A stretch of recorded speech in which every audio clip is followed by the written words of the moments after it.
दोस्ती एक ऐसा रिश्ता जिसमें इंसान अपनी सबसे बड़ी कमजोरी भी बिना सोचे समझे सौंप देता है। लेकिन अगर वही दोस्त आपकी जिंदगी का सबसे बड़ा दुश्मन बन जाए तो आज की कहानी किसी दुश्मनी की नहीं बल्कि दोस्ती के नाम पर किए गए सबसे खौफनाक धोखे की है। ये कहानी है बेंगलुरु की और उस लड़के की जिसे उसके ही दोस्त ने पैसों के लिए मरवा दिया। ये है शरत बेंगलुरु मर्डर केस। शरत एक सीधा साधा लड़का, साल 2017 बेंगलुरु। शरत अपने माता पिता और एक बहन के साथ एक सामान्य और खुशहाल जीवन जी रहा था। उसके पिता सरकारी विभाग में टैक्स ऑफिसर थे। माँ एक गृहिणी थी।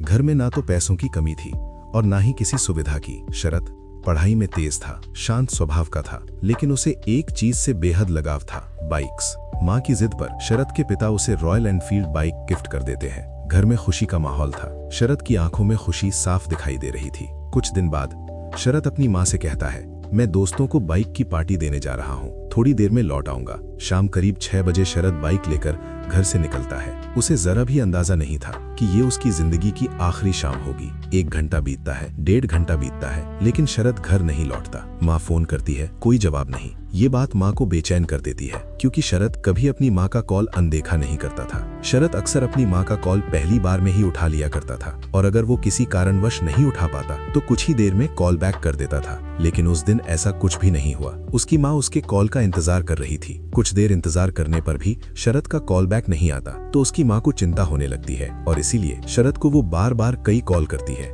लेकिन शरत कोई जवाब नहीं देता। कुछ समय बाद ही शरत की माँ के पास व्हाट्सएप पर मैसेज आता है। वो मैसेज शरत का था। उसमें लिखा हुआ था कि वो लगभग 10:30 बजे तक घर लौट आएगा। लेकिन उसकी माँ को वो मैसेज कुछ अजीब लगता है क्योंकि शरत जब भी अपनी माँ को मैसेज करता था तब वो अपनी माँ को अम्मे शब्द कहकर संबोधित करता था और जो ये मैसेज आया था उसमें साफ लिखा हुआ था कि वो 10:30 बजे तक घर आ जाएगा। इसीलिए शरत की माँ ने फिर से उसे मैसेज किया कि तुम जल्द से जल्द घर लौट आओ या फिर तुरंत मुझे कॉल बैक करो। लेकिन शरत उस मैसेज का कोई भी जवाब नहीं देता। कुछ ही समय बीता था कि शरत की माँ के पास फिर से एक मैसेज आता है। इस बार शरत ने एक वीडियो भेजा था। जब शरत की माँ वो वीडियो देखती है तो वो बहुत ही ज्यादा घबरा जाती है। उसके हाथ पैर कांपने लगते हैं। वो तुरंत ये वीडियो दिखाने के लिए शरत के पिता के पास जाती है और उनको वो वीडियो दिखाती है। उस वीडियो में शरत था और वो कह रहा था, मुझे इन लोगों ने किडनैप कर लिया है। ये लोग 50 लाख रुपए मांग रहे हैं। अगर पैसे नहीं दिए तो ये लोग मुझे मार देंगे।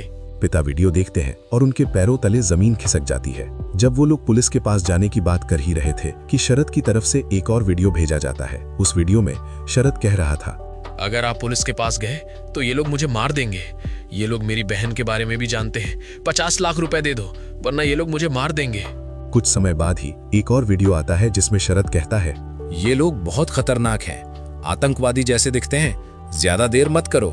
पूरा घर डर और सन्नाटे में डूब जाता है। शरत के पिता हालात समझ जाते हैं और पुलिस को सूचना देते हैं। पुलिस तुरंत उनकी कंप्लेंट लिखती है और शरत को ढूंढने में लग जाती है। पुलिस शरत के सभी दोस्तों और रिश्तेदारों से पूछताछ करना शुरू कर देती है, लेकिन काफी पूछताछ के बाद भी पुलिस के हाथ कुछ नहीं लगता। इस वक्त तक शरत जिस फोन से मैसेज भेज रहा था वो फोन भी स्विच ऑफ हो जाता है। जिसके बाद पुलिस वाले शरत के माता पिता से ये जानने की कोशिश करते हैं कि क्या कोई ऐसा व्यक्ति है जो शरत के किडनैप होने के बाद कुछ ज्यादा ही हमदर्दी दिखा रहा हो। तो पहले तो शरत के घर वाले बताते हैं कि सभी का बिहेवियर एक जैसा ही है, लेकिन कुछ समय बाद शरत के पिता बताते हैं, शरत का एक दोस्त है विशाल, जो हर रोज आकर कहता था, अंकल पैसे दे दो वरना ये लोग शरत को मार देंगे। विशाल की हमदर्दी अब सवाल बन जाती है। इसीलिए पुलिस विशाल से पूछताछ करती है, लेकिन पुलिस को फिर से नाकामयाबी ही मिलती है। लेकिन पुलिस को विशाल पे थोड़ा थोड़ा शक हो जाता है। पुलिस शरत के फोन की लोकेशन निकालती है। जिस जगह से वीडियो भेजा गया था वो शरत के घर से करीब 40 किलोमीटर दूर थी। अब पुलिस विशाल की लोकेशन भी निकालती है और जो सामने आता है वो चौंकाने वाला होता है। उसी समय उसी जगह विशाल भी मौजूद था। ये सब देखकर पुलिस को ये विश्वास हो जाता है कि हो न हो विशाल ने ही कुछ गड़बड़ की है और इसीलिए पुलिस विशाल को एक और बार पूछताछ के लिए बुलाती है। पुलिस इस बार विशाल से बहुत ही ज्यादा सख्ती से पूछताछ करती है और विशाल इस बार टूट जाता है और वो सारी बातों का खुलासा कर देता है, जिसको सुनकर किसी को भी उस पर विश्वास ही नहीं हुआ। वो जो कहानी बताता है उसे सुनकर शरत की माँ बेहोश हो जाती है। वो बताता है कि विशाल और शरत बचपन के दोस्त थे। विशाल शरत के परिवार के बारे में सब कुछ अच्छे से जानता था और वो शरत की बहन के साथ ही पढ़ाई करता था। वो दोनों एक दूसरे से प्यार करते थे और अक्सर फोन पे बातें भी कर लिया करते थे।